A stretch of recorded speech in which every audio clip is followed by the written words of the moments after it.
Right now we're moving on with our next speaker. We'd like to call to the stage Mr. Max Borders, founder of Social Evolution. Max Borders.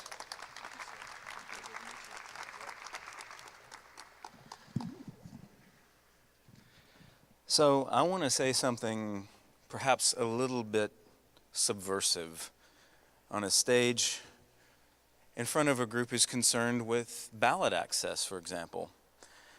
And that is that politics is not love. Politics is not love.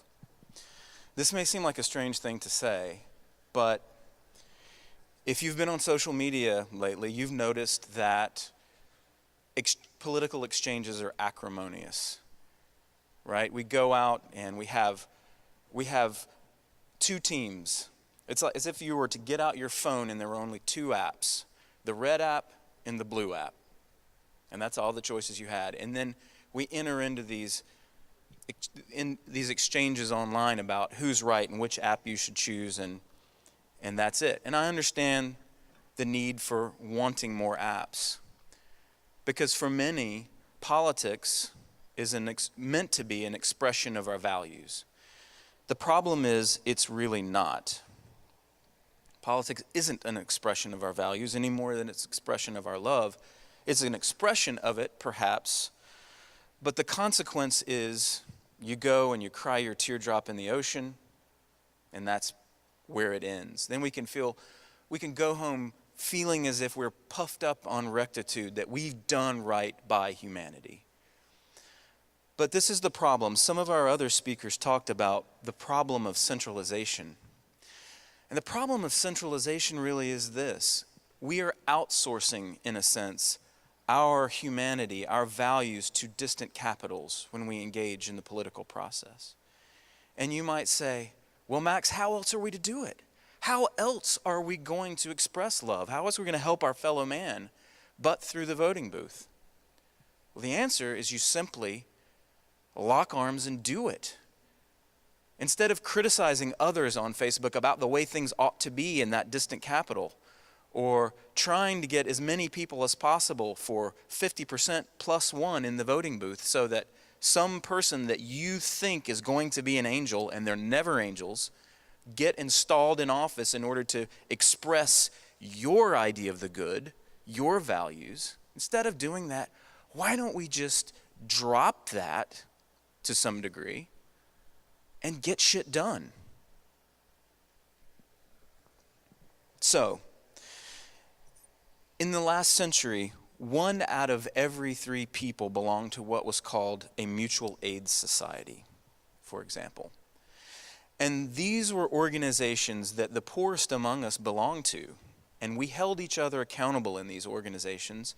They provided insurance, social insurance, and they were everywhere.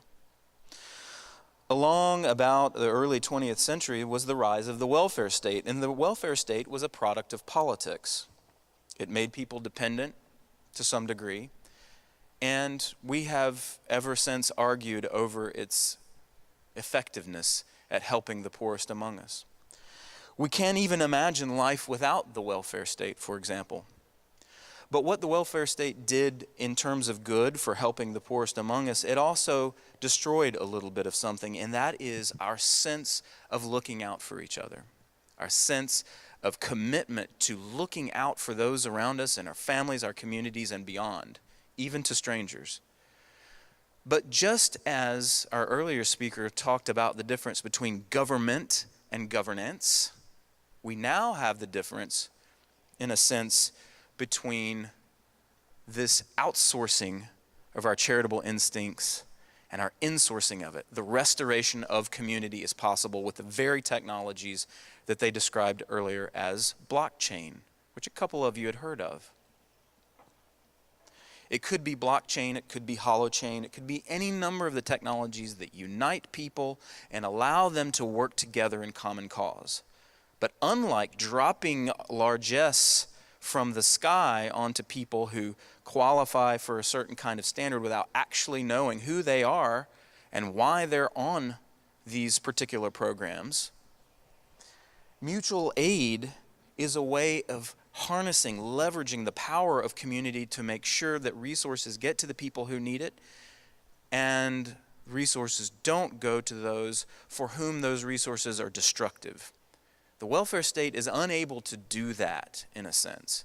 And that's not to say that we want to maybe completely turn our backs on the welfare state. I'll leave that for you to decide. But we need a renaissance in mutual aid.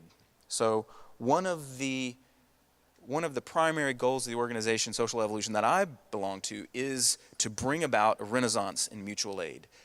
Love is not politics, and politics is not love. The way we can lock arms in solidarity through technology is to create internal governance processes that harness the power of community. People in common cause, people looking out for each other, people saying, hey, you don't need these resources right now because it's going to be destructive to you. You've got to put down the drink, or you've got to get your butt up and apply for a job, or whatever. I don't want to sound like I'm blaming the victims of poverty, but this is the kind of incentive change that communities can help. This is what community organizations do to this day right now to help people get back on their feet, and I think we need more of that, not less.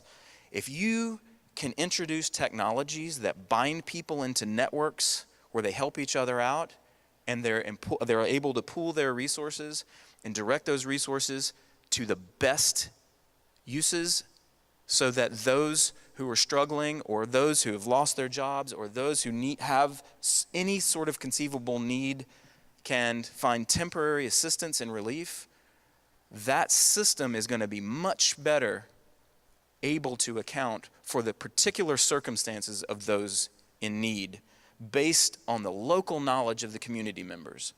We need a renaissance in community. We need to, in a sense, put steroids on community, because in a sense our centralized idea that all love is expressed through capitals is completely destructive to the invisible filaments that bind communities together.